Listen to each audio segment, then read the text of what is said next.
Só isso com salário mínimo mensual aqui em Venezuela. Situação muito, muito, muito forte.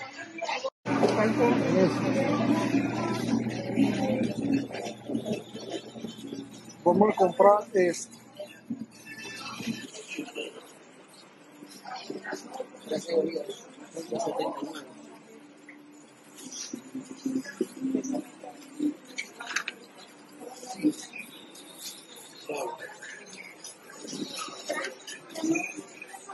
$24.26, $24.50. Aló.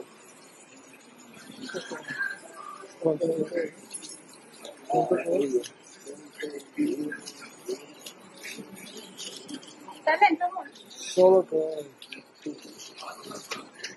Está colapsado, está cayendo un bolo. Oi, eu estou chegando à minha casa em Venezuela. Eu fui ao supermercado com salário mínimo. Eu pude, eu comprei só 2 plátanos,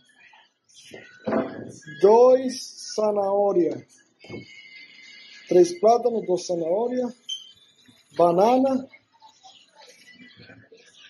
frango, carne. Acabou o dinheiro. Só isso. Ah, eu esqueci. Para fazer suco de limão. Só isso. Só isso com salário mínimo mensual aqui em Venezuela. Situação muito, muito, muito forte. Alô, você meu amigo, você minha amiga, tudo beleza, né? Conseguiu descobrir onde é que esse cidadão aí, falando um portunhol, né? Tentando se comunicar com a população brasileira, ele estava fazendo a sua compra após receber o seu salário mínimo. Descobriu? É. Se você falou Venezuela, é exatamente a Venezuela. Exatamente a Venezuela. E você vê quanta nota a pessoa precisa, e eles já tiraram os zeros lá, né? Me lembra até a época do Sarney, do Cruzeiro, que ele tirou zero, depois congelou preço, e a inflação foi aos píncaros, né? E o povo brasileiro é acostumado a ir na conversa dos outros, infelizmente. Aliás, o povo no mundo todo, né? Vai às vezes na conversa, acha que aquilo vai resolver, saiu fechando loja adoidadamente, é só pegar. Isso faz parte da história brasileira. Faz parte da história brasileira. O José Sarney, aquele que quando soube que a Odebrecht iria delatar, ele disse, é o fim do mundo.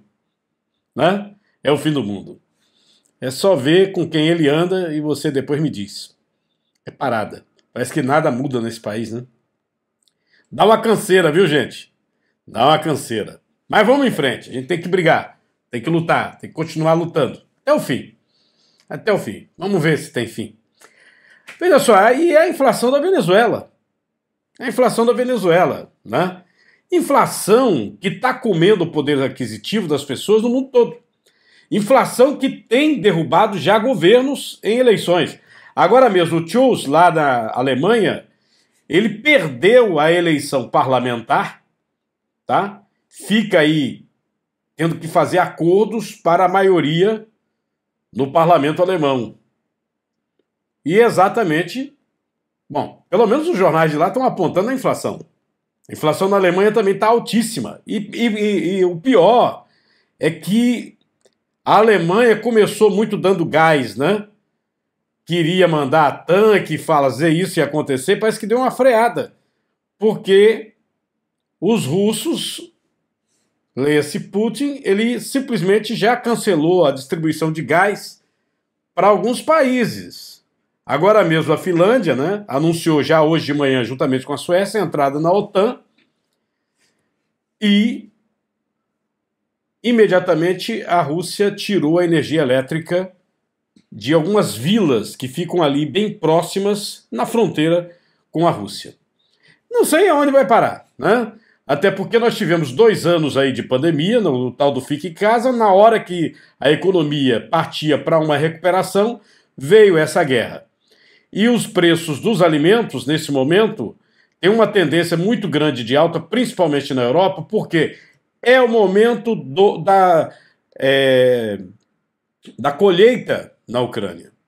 A Ucrânia é responsável por 40% dos grãos que a Europa consome. E aí a Europa vai comprar de onde? Vai ter que comprar do Brasil, vai ter que comprar até dos Estados Unidos, vai ter que comprar Argentina aqui, né? Que tem uma boa produção de grãos, principalmente trigo, soja, por aí, a situação é danada. Então, o dragão da inflação, né, que é esse tema que nós abordamos hoje, nós vamos abordar outros temas, daqui a pouco eu vou falar sobre a saúde de Pernambuco, está um caos. Este aqui é o gráfico do G20, né, os 20 países com economias mais fortes. No G20, você está vendo aqui, primeiro lugar de inflação, Turquia, 61,1. Segundo lugar, Argentina, 55,1. Você já imaginou? Você tem uma inflação aí de 12 meses de 61%. É difícil, né? Em pleno século XXI. E o Brasil é o terceiro lugar. Mas você vê a diferença, né? Da Argentina, da Turquia, para o Brasil, 11,3. O Brasil está com uma inflação parecida com outros países desenvolvidos. Como, por exemplo, Estados Unidos 8,5, União Europeia, não é? Uma média de 7,8, embora há países ali na União Europeia que você pegando a inflação isolada tem até mais inflação, chegando a 12, são os países menos desenvolvidos da União Europeia. Mas você tem aqui o México 7,5, a Alemanha em separado aqui com o país do G20 7,3, Canadá 6,7, Itália 6,5, Reino Unido 6,2, África do Sul 6,1, a Índia 5,4, Austrália 5,1.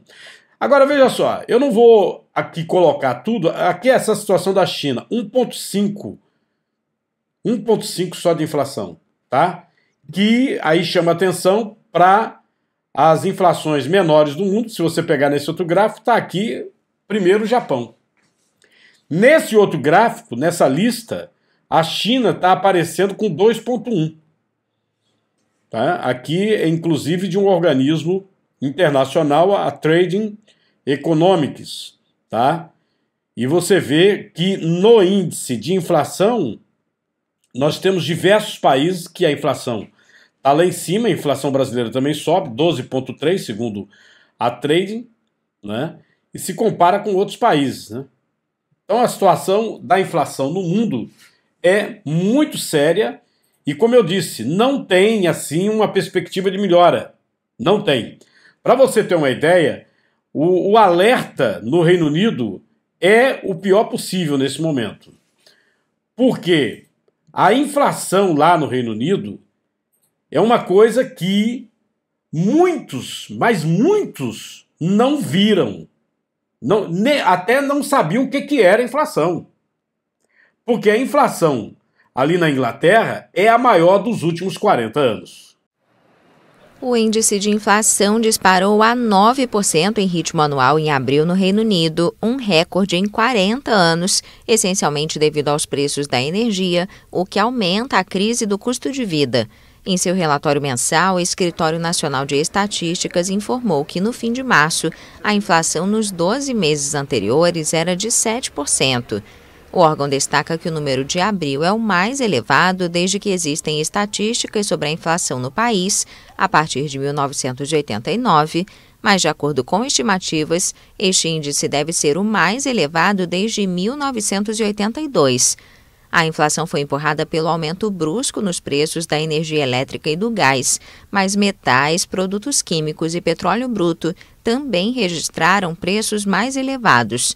O ministro das Finanças, Rishi Sunak, afirmou em um comunicado que países ao redor do mundo enfrentam uma inflação crescente e disse que o índice de abril no Reino Unido procede do custo da energia impulsionado pelos preços nos mercados mundiais.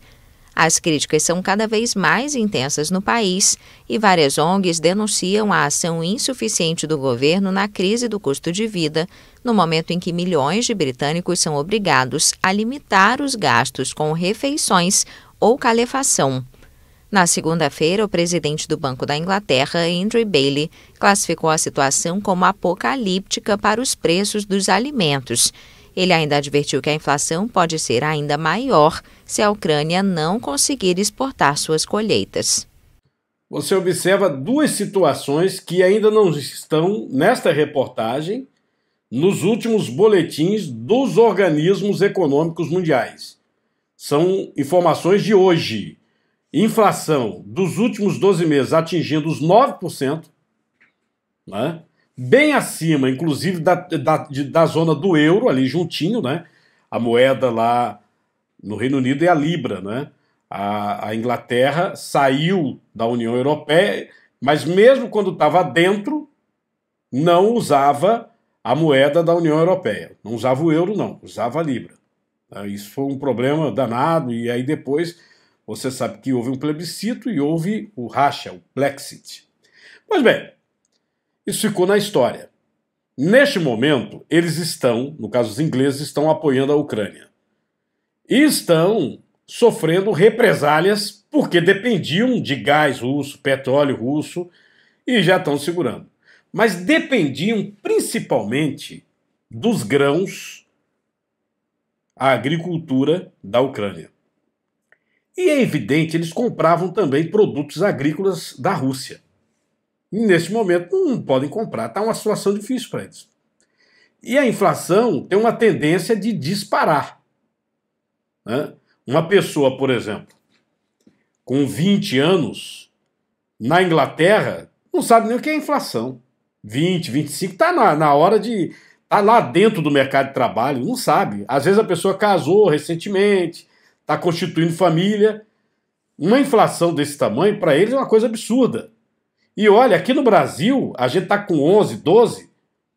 Também, para muita gente, a gente não via isso há muito tempo, né? Então, o dragão da inflação voltou e o que se espera é que, no âmbito da produção mundial, se restabeleça uma eficácia para que haja mais produtos para segurar essa demanda. Não é fácil, porque você tem o continente europeu, você tem a União Europeia, que 40% da produção de grãos era exportada para lá. E você viu aí na reportagem que nesse momento eles não estão conseguindo retirar. Não estão conseguindo retirar. Agora, aqui para nós, né? Tem coisas que a gente não entende. Eu, sinceramente, falei, olha, vou brigar até o fim para que o meu país, o lugar onde eu moro, que eu escolhi para viver, ele fique melhor, cada vez melhor. Mas tem coisa que depende muito do povo. Por exemplo, eleição. Tem coisa que não se entende, né? E as pessoas têm que ter muito cuidado naquilo que desejam, porque às vezes se torna realidade. E eu já vi muito arrependimento. Arrependimento recente. Se você pegar a Copa de 2014, além da verdadeira roubalheira que foram as construções, BRT, construção de metrô, em 2014. Antes de 2014 até 2014. Tá? Obras que até hoje não foram concluídas. No meu estado, por exemplo, a grande Odebrecht fez o estádio. E estava cobrando cerca de 50 milhões de reais por mês ao governo do estado. Fizeram um acordo. Era para ter ido gente para cadeia. Não foi ninguém para cadeia. E aí o povo fica passando a mão por cima. O povo, nós todos que somos eleitores. Não recordamos que na Copa, muitos jogos, para os jogadores chegarem, é como se tivesse que ir de helicóptero. Porque havia protesto no meio da rua. Você não lembra, não, é? Esqueceu? Protesto no meio da rua contra a corrupção, contra a inflação, preços exorbitantes, tudo isso. Agora. E ficam vendendo, principalmente para jovens, né? Ah, não foi bem assim. Não foi bem assim, né? Desculpa. Não, deixa eu repetir o que aconteceu lá do salário mínimo. Só isso com salário mínimo mensual aqui em Venezuela. Situação muito forte.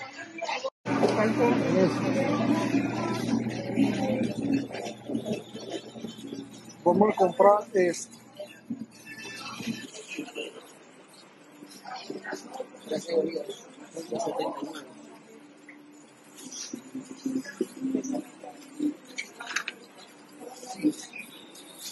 Claro. 24.26. 24.50. Aló. ¿Cuánto es?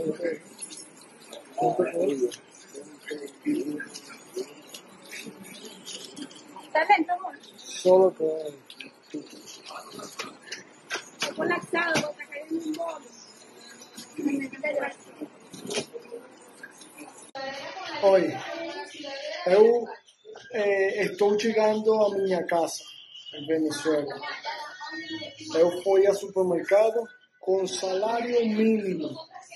Eu pude, eu comprei só 2 plátanos, 2 zanahorias, 3 plátanos, 2 zanahorias, banana, frango, carne. Acabou o dinheiro, só isso. Ah, eu esqueci. Para fazer suco de limão. Só isso. Só isso com salário mínimo mensual aqui em Venezuela. Situação muito forte. E antes de tratar de outros assuntos aqui com vocês, eu vou mostrar essa tela aqui. Você está vendo aqui, ó? Embargo indiano e a ameaça de seca disparam o preço do trigo. É o pãozinho, a sua pizza, quase tudo hoje leva trigo, um bolinho, né? A Índia anunciou, ainda na sexta-feira passada, a proibição geral de exportações de trigo para garantir a segurança alimentar interna. O Brasil, eu não tenho conhecimento que compre trigo ali da Índia, né? Mas a Europa compra. A Europa compra. A gente aqui, quando compra trigo, compra mais ali da Argentina e até dos Estados Unidos. Mas a Europa compra. Então a situação da inflação deve piorar ainda mais. Você vê que medidas extremas estão sendo anunciadas. Hoje eu estava vendo a coletiva do governo do estado, supostamente para tratar sobre a situação dos hospitais. E eu achei interessante o que acusam muito, né, as pessoas hoje, negacionismo, né? Se eu, por exemplo, eu mando informações ao Ministério Público sobre vagas de leitos hospitalares para crianças, porque há uma pressão todos os anos entre março e junho, essa pressão é esperada, né? Todos os anos, doenças respiratórias em crianças, março e junho.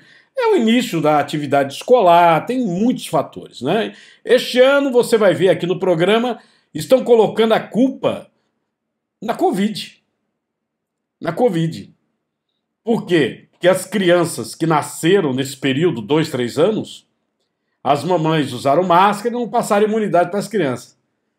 Interessante, né? É igual o OMS dizendo agora para a China que lockdown não funciona, né?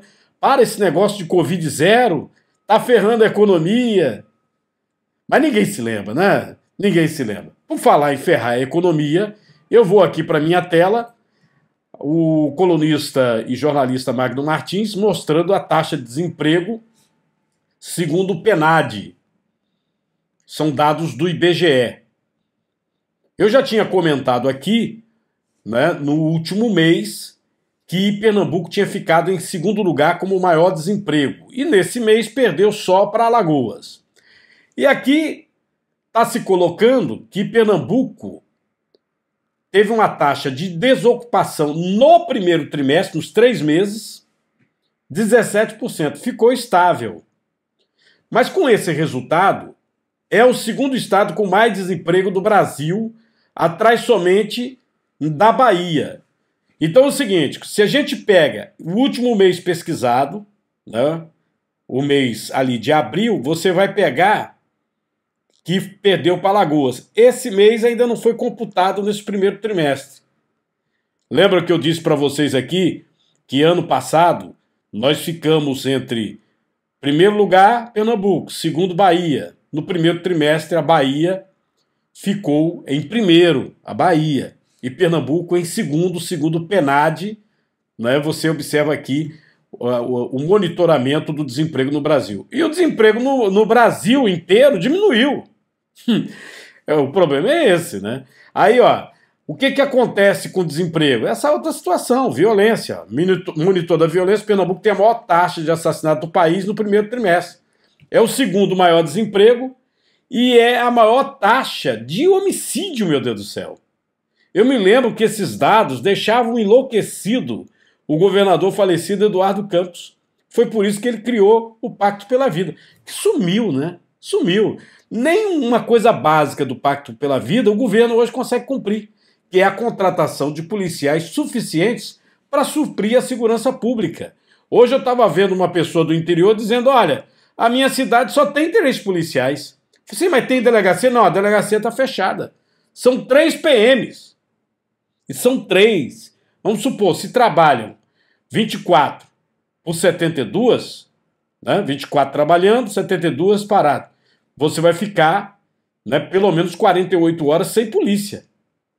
Sem policiamento dentro da cidade. É um absurdo, né? Mas acontece por causa da ineficiência e a ineficácia. Você sabe a diferença, né? Uma ainda tem jeito, né? A outra não tem jeito, né? É gente que realmente é ruim. Não consegue, o tico não se entende com o teco. E aí, ó, você está vendo a taxa de violência em Pernambuco só para você entender. Assassinato no Brasil tem queda nos primeiros meses de 2022. Quer dizer, no Brasil caiu. Em Pernambuco, aumenta, né? É difícil isso, né? É difícil. Queria aqui parabenizar a Prefeitura de Paulista, porque concedeu finalmente, depois de vai, volta, vem, não sei o quê, inclusive inicia a aula, não começa a aula, né? Acho que dos municípios aqui da região metropolitana, teve que ter decisão da Justiça para voltar às aulas. E os professores vão receber aquele reajuste que foi decretado pelo governo federal, 33,24%, né? É uma situação danada, né? Porque você vê, Paulista consegue, Recife não conseguiu, Caruaru não conseguiu, já falei aqui para vocês, tá? Sobre a questão da saúde, eu queria chamar a atenção de 2 situações. Primeiro, esse boletim da Secretaria de Saúde, que finalmente, no texto, você vai acompanhar comigo aqui, que eu vou frisar aqui, né? Logo aqui no topo, ó, também estão sendo contabilizados 4 óbitos, 4 femininos que foram recuperados, tá vendo? Recuperados pelas unidades de saúde ou secretarias municipais, que aconteceram dos dias 17/2 deste ano a 5/3 deste ano. Não tem nenhum óbito no último boletim da Secretaria de Saúde nas últimas 24 horas. Aliás, neste mês de maio. Não tem. Tanto é que o boletim muda aqui, ó, você tá vendo? Eles botaram recuperados. Tá? E eu não entendo por que você recupera botar na estatística esse tipo de situação. Eu não sei. Era um dado que não deveria nem passar nos boletins diários. Que é uma vergonha, né? Um município, uma cidade, morre uma pessoa e levar 2 meses, 3 meses. Tem casos que eu já mostrei aqui registrados no ano. E só puxando, Covid-19, governo de Pernambuco, que é o boletim oficial do governo, tá certo? Então é uma situação assim estranha. E aí, nesses índices, e eles ainda ficam na história de porque certificado disso, que não sei o que, não sei o que lá. Neste momento, Pernambuco vive mais uma crise hospitalar. Você está vendo a manchete aqui, mais de 90 bebês e crianças esperam vagas de UTI em Pernambuco. Situação é caótica, diz a médica. No programa de hoje, na televisão, na Nova, quem me acompanhou viu que eu voltei a este assunto. Tá? Voltei a este assunto com algumas reportagens. E pude demonstrar para vocês que os dados, por isso que eu estou dizendo, né? Você fala uma coisa, manda um documento oficial, e depois você vai para uma coletiva feito hoje, aí fica, não, porque não é bem assim, que não sei o que assim, mas você não deu o boletim para o Ministério Público da Saúde, dizendo que estão faltando tantas vagas, não sei o que, não sei o que lá? Você deu, pô. Então, como é que você mesmo forneceu os dados e agora está dizendo que seus dados não é bem assim, pô? Ah, peraí. Por isso que eu disse, tem a ineficácia e a ineficiência. Até o cara é convencido e aí se dá um jeito. O outro não tem jeito. Né? É feita aquela história do Forrest Gump que eu vivo contando para vocês, né? Ô, Forrest, você é idiota. Não, idiota, seu sargento, é aquele que faz idiotice. É. E tem gente que não para, né? Parece a torcida do Corinthians. Pois bem, vamos acompanhar o que eu pude demonstrar no nosso programa hoje na TV Nova. Vou voltar num assunto que eu comecei essa semana com ele. A situação de vagas de UTIs pediátricas em Pernambuco. Uma situação que nós trouxemos o Sindicato dos Médicos para se pronunciar aqui. E o próprio sindicato disse que nesse período de março a junho, todos os anos, se sabe que há uma pressão, principalmente em problemas respiratórios, nas UTIs pediátricas, tanto privadas como públicas. E, neste momento, uma lista enviada pelo próprio governo do Estado para o Ministério Público mostra que, até ontem, 11 bebês, 80 crianças aguardavam leitos. Imagina o desespero desses pais com as crianças pequenas, tá? Criancinhas pequenas. E também com bebês de colo, que estão doentes e não tem hospital. Era para internar, a mamãe chega lá, fala, olha, a senhora vai ter que voltar, vai ter que ficar em casa. Ainda de acordo com os dados oficiais da Secretaria de Saúde do Estado, a espera dobrou na última semana. Dobrou. Imagina, espera. Você acha que doença pode esperar? Você acha que doença pode esperar? Hein? No dia 8 de maio, eram 40 solicitações de leitos de UTI, sendo 4 para adultos, 36 para crianças. No último domingo, foram 73 solicitações, sendo 3 para adultos, 70 para crianças.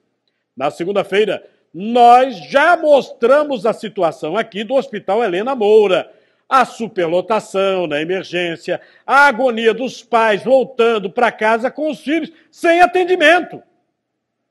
Lotado. Tem criança em poltrona, não tem cama para as crianças, o corredor, tudo. Está lotado, não tem mais onde colocar criança. E segundo as médicas, não tem remédio, por isso que não está atendendo.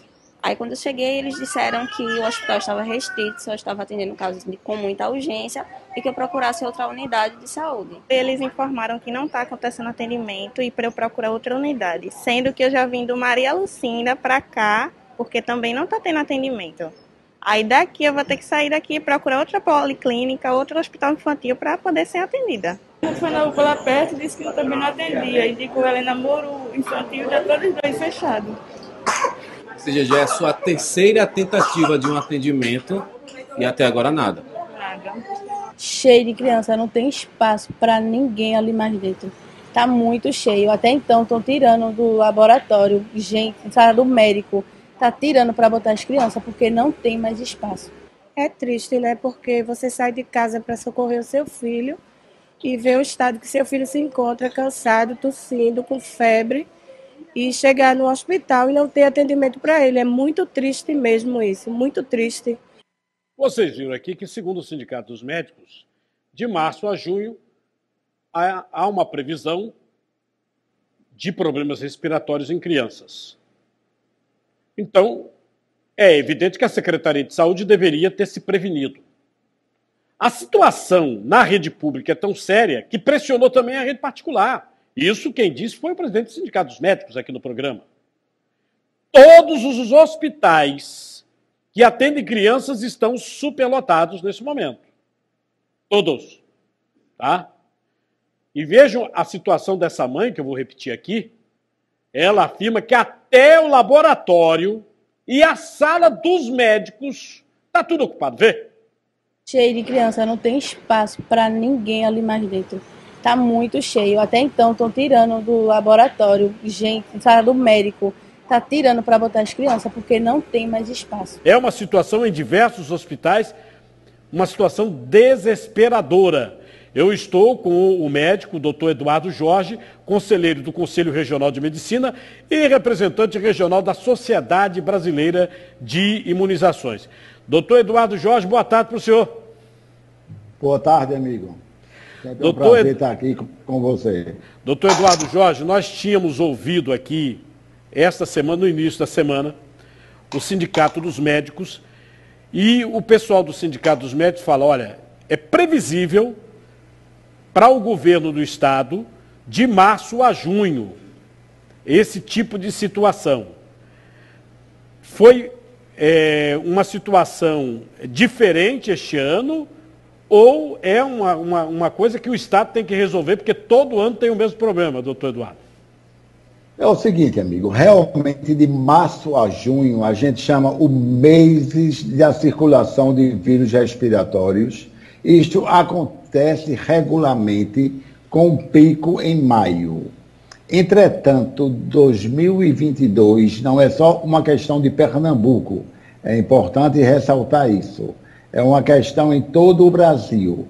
Nós estamos assistindo uma epidemia de vírus respiratórios não Covid, como nunca tínhamos visto.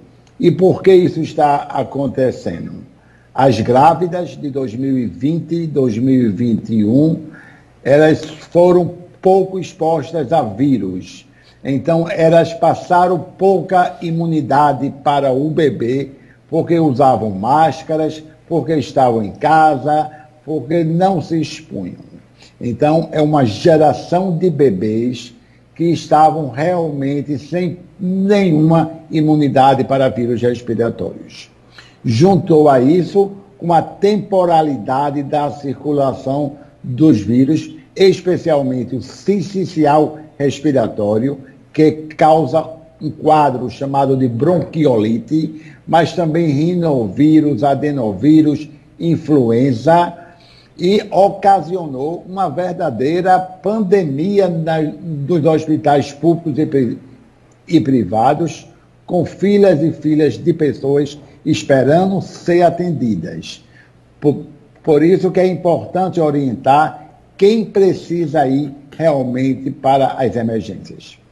No caso da situação concreta aqui, que eu mostrei algumas mães, não é? Qual seria a orientação? Por exemplo, a mãe acha que o filho deveria ficar porque está com problema e tal, está passando mal, mas aí chega lá, não tem lugar. Inclusive, nesse hospital que eu mostrei as imagens aí, doutor Eduardo, nesse hospital, as mães dizem que está ocupado até na sala dos médicos. Os médicos pegaram e saíram da sala deles, né, que eles repousam, e deixaram as crianças para ter o atendimento. Mas mesmo assim não dá conta, né? E qual seria a orientação quando a mãe fala, olha, não vai ter vaga agora, daqui a 1, 2 dias, qual seria a orientação? Vamos lá, vamos tentar ajudar a população. Se o seu filho está tossindo, com coriza, com febre baixa, mas respirando bem, se alimentando, quando passa a febre, é uma criança que brinca, é uma criança que sorri, então é pouco provável que esta criança esteja grave. De preferência, procurar as unidades básicas de saúde, procurar no máximo as UPAs. Se o bebê é menor de 6 meses, está com febre, está com dificuldade para respirar, que as mães chamam de cansadinho, são os bebês que a gente considera de risco e que precisam de uma avaliação em uma emergência. A gente chama a atenção ainda da importância da vacinação da gripe para as crianças de 6 meses a menores de 5 anos. Nós estamos com uma cobertura de apenas 40%. Os maiores de 5 anos precisam tomar a vacina Covid. Lembrar que em casa a orientação de aumentar a ingestão de líquido e especialmente lavagem das narinas com soro fisiológico. Então essas são as recomendações e eu diria que 80% desses casos são quadros respiratórios leves que não precisariam superlotar as urgências. As urgências estão hoje com os casos graves, que aí sim é uma preocupação enorme. Pernambuco e o Brasil inteiro tem falta de UTI pediátrica, isso não é novidade para ninguém. Quando acontece um surto de casos, a situação agrava-se. Deixa eu voltar sobre a situação das emergências, os hospitais infantis, né, superlotados. O Marvin Barbosa está no Centro Integrado Amauri de Medeiros, que é o CISAM, ali na Encruzilhada. Tem problema aí, Marvin? Boa tarde para você. Vários problemas, Cardinô. Boa tarde para você também, boa tarde para todo mundo. Eu vou falar agora com um pai que acabou de sair dentro da unidade e que ele estava me falando que lá dentro está uma superlotação. Muitas mães, né, nos corredores, esperando para serem atendidas. Descaso total, muito descaso. Pessoas que vêm com pouco dinheiro, precisam de uma comida, que aqui dá comida para todo mundo, mas a comida não dá para nem a metade. Pessoas passam fome, é um banheiro para todo mundo, para gestante, para visitante. Um descaso total. E como se não bastasse isso, obrigado por falar com a nossa equipe, viu? E como não bastasse isso, Cardinô, o hospital agora está sem energia, viu? As pessoas estão no calor lá dentro, como você também tem algumas imagens aí que a gente enviou, de ventiladores parados. Ou seja, as pessoas estão sofrendo bastante lá dentro. E tem outras pessoas aqui aguardando quem está lá dentro. Pronto, essa mulher aqui chegou logo cedo também para fazer um exame, não foi? Isso, é porque eu tô com contração e tô com 5 meses. E tô esperando para poder saber o resultado do exame. Assim, trabalho de parto eu não dou, mas se eu tiver com alguma infecção pode prejudicar o bebê. E lá dentro realmente tá sem energia, na triagem. Aí tá aguardando aqui do lado de fora, até porque lá dentro, um calor, ninguém quer ficar, né? E nem tem cadeira para sentar, né? Porque as próprias pacientes que estão internadas estão sentadas nas cadeiras que deveriam ser da gente. Que elas deveriam ter um leito, né? Olha, Cardinô, se eu for falar com mais gente aqui, você vai ver que os problemas vão continuar, cada um tem sua história. Tem gente que tá esperando aqui para ganhar neném há 1 semana, viu? Eu volto com você. Olha, é aquela história que o próprio Ministério Público da Saúde vive dizendo, né? Nós passamos por uma pandemia, não tem nada de pandemia. Isso aí é o normal da saúde de Pernambuco. Para infelicidade do povo, viu? Para infelicidade do povo. Infelizmente é isso que a gente vê há muito e muito tempo. A gente tratou aí da saúde, um assunto que vamos continuar, né? Ontem nós colocamos aqui o Sindicato dos Médicos, hoje trouxemos o doutor Eduardo Jorge, trazendo mais a questão do tratamento, mas você verifica que os dados da situação precária dos hospitais, esses dados foram fornecidos pelo governo do Estado, para o Ministério Público. Estão faltando tantos leitos e tal. Todo ano é a mesma coisa. Todo ano é a mesma coisa. Faz mais ou menos 12, 13 anos que o Ministério Público da Saúde, não era nem essa promotora, era uma outra promotora, moveu uma ação para garantir leito de UTI para criança, porque as crianças iam para o setor público e não tinha leito de UTI. Inclusive obrigando o Estado a pagar na rede particular quando não tinha leito. É uma situação que eu, sinceramente, com a rede hospitalar de Pernambuco, que dizem que é a segunda maior do Brasil, você sabe que nós temos muitos hospitais, nós temos muitos do SUS, né? Agamenon, Otávio de Freitas, Hospital da Restauração, nós temos um monte que são terceirizados, essas OSs aí, Miguel Arraes, Pelópita Silveira, Tricentenário, IMIP, todos eles são OS, é muito hospital. Como é que a gente tem essa rede hospitalar e vive nessa situação? E o CISAM aí, vocês viram as imagens? Falta de zelo, falta de cuidado, a mesma coisa do Hospital da Restauração. A mesma coisa. Se você for no Otávio de Freitas, é a mesma coisa. O Ministério Público já esteve lá, Eu acho que o pessoal do MP deve se cansar, né? Só prendendo alguém. Alguém tem que ser responsabilizado. Nessa questão, por exemplo, né, hoje eu mostrei uma escola estadual em Camaragibe, o bebedouro, uma nojeira. E os alunos dizendo que a água está contaminada. Bebedouro. Você sabe que a própria Compesa orienta que você não tome água direto da torneira. É bom botar no filtro, no caso, ferver. A própria Compesa, que é do governo. Né? E aí...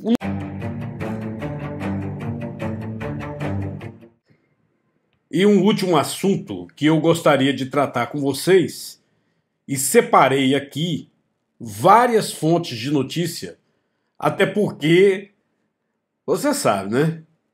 Falam tanto negócio de fake news e a gente não sabe de onde vem, né? É feito a nossa querida Jojo Todinho, né? Que tiro foi esse?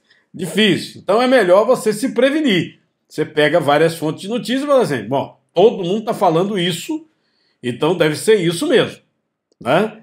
É o caso da demissão de um tal chefe do núcleo investigativo da Globo. Você sabia que tinha um núcleo investigativo da Globo responsável por essas matérias, né, que fala dos políticos, essas últimas aí, da rachadinha, disso, daquilo, é o núcleo investigativo. E vamos começar pelo UOL, né? Aqui, a manchete é do Notícias da TV do UOL. Deixa eu puxar aqui, ó. Tá vendo? É do Notícias da TV do UOL. Ó, Notícias da TV, tá vendo? A gente tem que jogar assim, bem limpo com você, para você saber que é realidade, tá? Então deixa eu botar meu leitor apenas para que a imagem fique melhor para você. A Globo demitiu Tindaro Menezes, chefe de jornalismo investigativo da emissora no Rio. O nome do profissional aparece numa investigação do Ministério Público envolvendo Arthur César de Menezes Soares Filho, conhecido por Rei Arthur, e o delegado Ângelo Ribeiro, afastado da Polícia Civil semana passada, acusado de receber propina do empresário para encobrir inquéritos tributários. Ambos são acusados de corrupção e lavagem de dinheiro. Numa nota, você vê que é uma situação que a própria Globo se preocupou em dar a nota, né? Numa nota, a Globo diz que não comenta questões relacionadas à compliance e reforçou seu código de ética. Ó, isso aqui, o que me deu a entender? Presta atenção. É que a Globo está dizendo o seguinte, houve o inquérito, nós fomos lá, apuramos, e como vimos que tem coisa, a gente afastou. Até para se eximir. Esse negócio do Rei Arthur aí é um buraco muito fundo.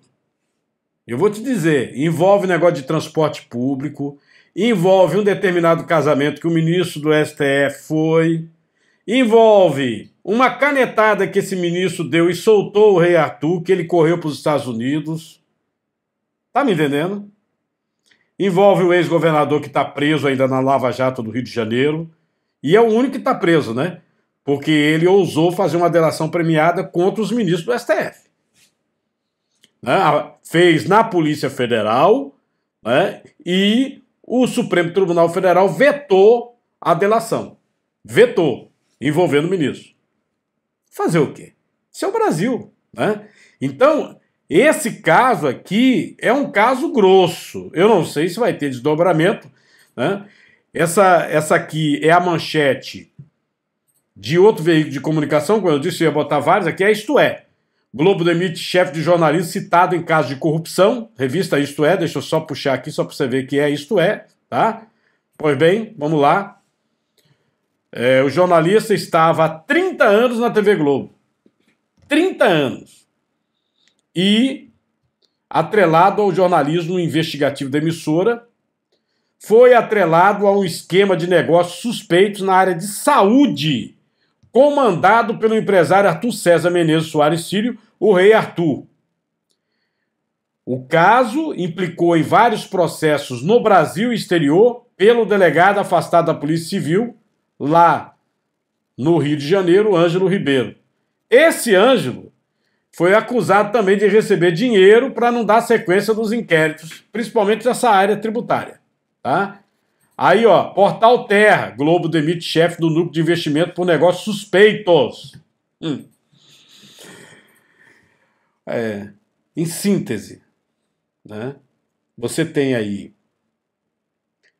um jornalista que era incumbido no núcleo de investigação, núcleo investigativo, investigar casos de corrupção, e a acusação, né, que a Globo nesse momento diz que a compliance agiu, o código de ética agiu,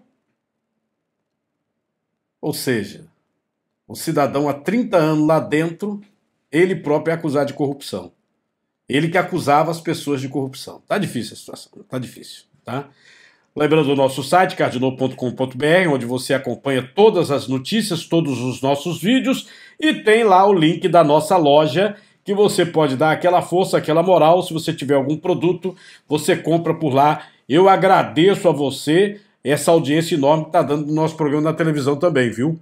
Muito grato. Não se esqueça aí de se inscrever no nosso canal. O YouTube, principalmente, o pessoal está me cobrando, inscrição baixa, viu? É muita gente que assiste, mas inscrição lá embaixo, segundo as informações aqui das próprias estatísticas do Google, do YouTube. Obrigado a quem está assistindo pelo Facebook e outras redes sociais.